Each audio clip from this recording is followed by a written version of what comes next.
The effect of fuel subsidy removal has continued to have adverse effects on the living conditions of people, especially the rural dwellers in Benue State. They are saying that the cost of transportation coupled with poor road networks has made life more difficult. Jimmie Adzande reports. Food, security, health, access to markets and schools are some of the basic needs of life that require mobility. The reality is that in most Benue rural communities like Sav in Guma local government area, the only means of transportation during rainy season is motorcycle.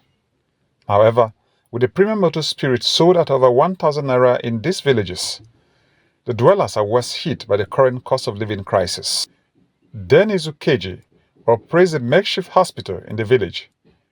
He said the sick can no longer afford basic healthcare services. Transportation. Before you get drugs here, you have to travel far like Ugba or Boko.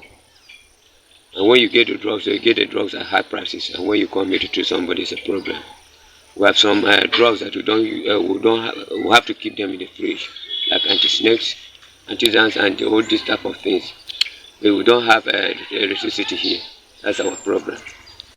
Most of the dwellers lament difficulties in accessing markets for farm produce as harvest begin.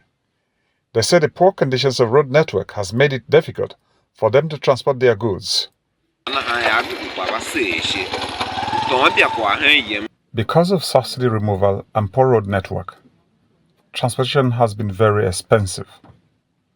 A bag of grain that was transported for 3,000 naira is now 7,000. It is that bad in our villages.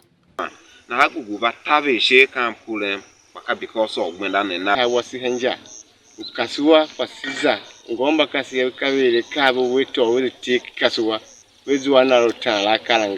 Most of our people can no longer go to the markets because of the cost of transportation.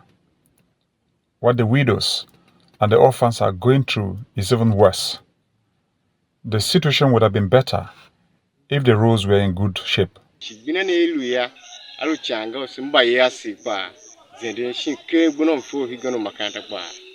They appeal to the government for assistance at this difficult time.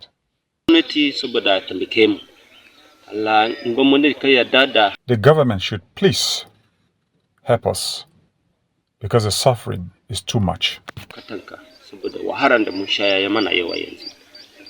The government of Benue State has promised to fix rural infrastructure, but until that happens, the effect of subsidy removal is biting harder in the hinterlands. Humanitarian workers are worried that if not controlled, the rural to urban migration will increase in the coming years. Jimmie Adzande, Trust TV News.